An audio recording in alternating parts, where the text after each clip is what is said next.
নগাঁও জিলাৰ ঢিং সমষ্টিৰ ১ নং গায়ন গাঁৱত আজি মৈৰাবাৰী ব্লক তৃণমূল কংগ্ৰেছৰ এখনি কাৰ্যনিৰ্বাহক সভা অনুষ্ঠিত হৈ যায়।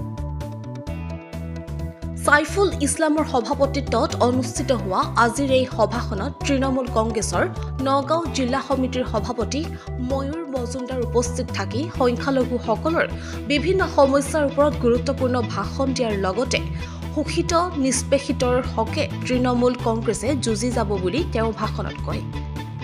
লগতে মজুমদাৰে সমন্বয় সুৰক্ষা আৰু সুশাসনৰ বাবে তৃণমূল কংগ্ৰেছত যোগ দিবলৈ ৰাজ্যক আহ্বান জনায়।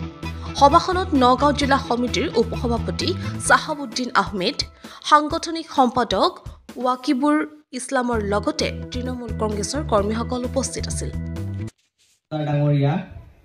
আমাৰ মঞ্চত উপস্থিত জিলা বিষয়ববীয়া, ব্লক পৰ্যায়ৰ বিষয়ববীয়া তথা স্থানীয় ৰাইজ মুৰব্বীয়ানসকল, আজি আপোনালোকৰ এই গায়ন গাঁৱত উপস্থিত হোৱাৰ কাৰণ এটাই, আমাৰ তৃণমূল কংগ্ৰেছ আপোনালোকে শুনা পাইছে, তৃণমূল কংগ্ৰেছ যি দল পশ্চিমবংগত আজি 15 বছৰে চৰকাৰ চলাই আছে মমতা দিদিৰ নেতৃত্বত, গোটেই ভাৰতবৰ্ষত যদি চাই এই একমাত্ৰ দলটো আছে তৃণমূল কংগ্ৰেছ, যি হ'ল ধৰ্ম নিৰপেক্ষ, আৰু বাকী যিমান দল আছে।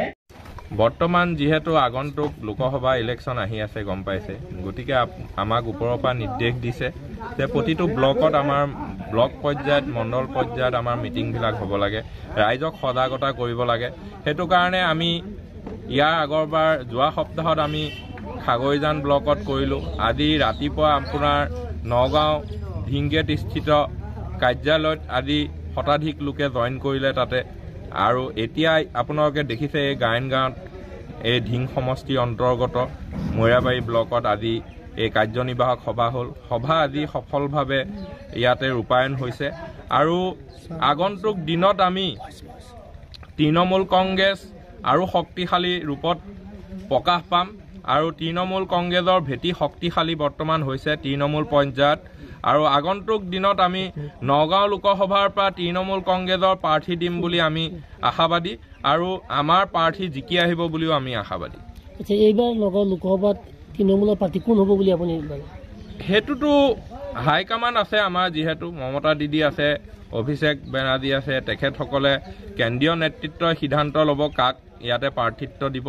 কিন্তু তৃণমূল কংগ্ৰেছৰ প্ৰাৰ্থিত্ব আমি ইয়াতে দিম, আৰু ইয়াতে আমি শক্তিশালী ভূমিকা লৈছোঁ আৰু ভূমিকা লৈ গৈ আছোঁ। যিহেতু আজি আমি 1.5 বছৰে যিটো হিচাপে আমি গ্ৰাছৰুট লেভেলত আমি কষ্ট কৰিছোঁ, সেই হিচাপত ৰাইজৰ সঁহাৰি পাইছোঁ আৰু ৰাইজ তৃণমূল কংগ্ৰেছৰ লগত আছে।